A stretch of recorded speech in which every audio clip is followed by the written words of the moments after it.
India-Bangladesh relations have been exceptionally close for many decades over many governments. Concern about recent violence and instability there is shared across the political spectrum. Since the election in January 2024, there has been considerable tension, deep divides, and growing polarization in Bangladesh politics. This underlying foundation aggravated a student agitation that started in June this year. There was growing violence, including attacks on public buildings and infrastructure, as well as traffic and rail obstruction. The violence continued through the month of July.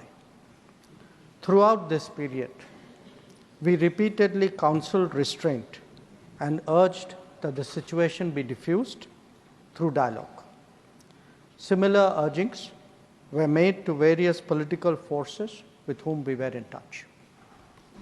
So, despite a Supreme Court judgment on 21 July, there was no let-up in the public agitation.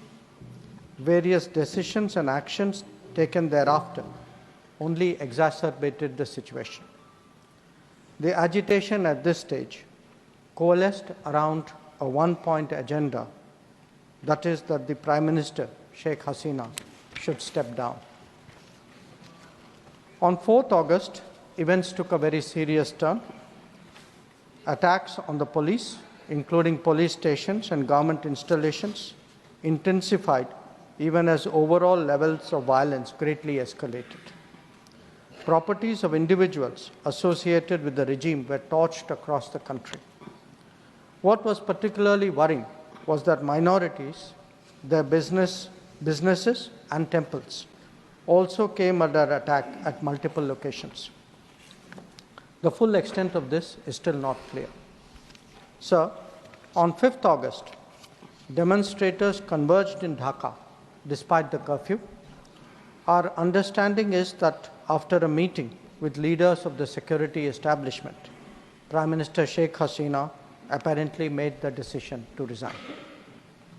At very short notice, she requested approval to come for the moment to India.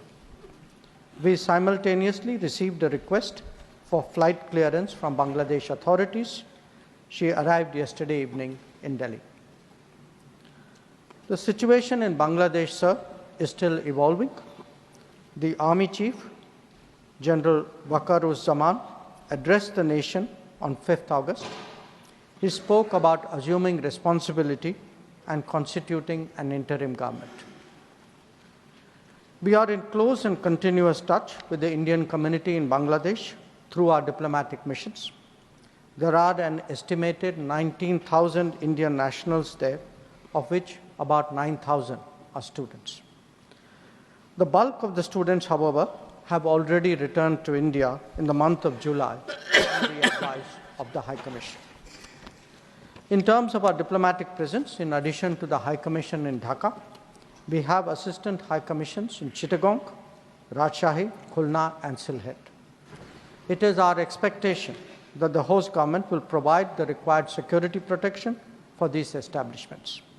We look forward to their normal functioning once the situation stabilizes. Chairman, sir, we are also monitoring the situation with regard to the status of minorities. There are reports of initiatives by various groups and organizations to ensure their protection and well-being. We welcome that, but will naturally remain deeply concerned till law and order is visibly restored. Our border guarding forces have also been instructed to be exceptionally alert in view of this complex situation. In the last 24 hours, we have also been in regular touch with the authorities in Dhaka. This is the situation as of now. I seek the understanding and support of the House in regard to sensitive issues regarding an important neighbor on which there has always been strong national consensus. Thank you. Debate resumes.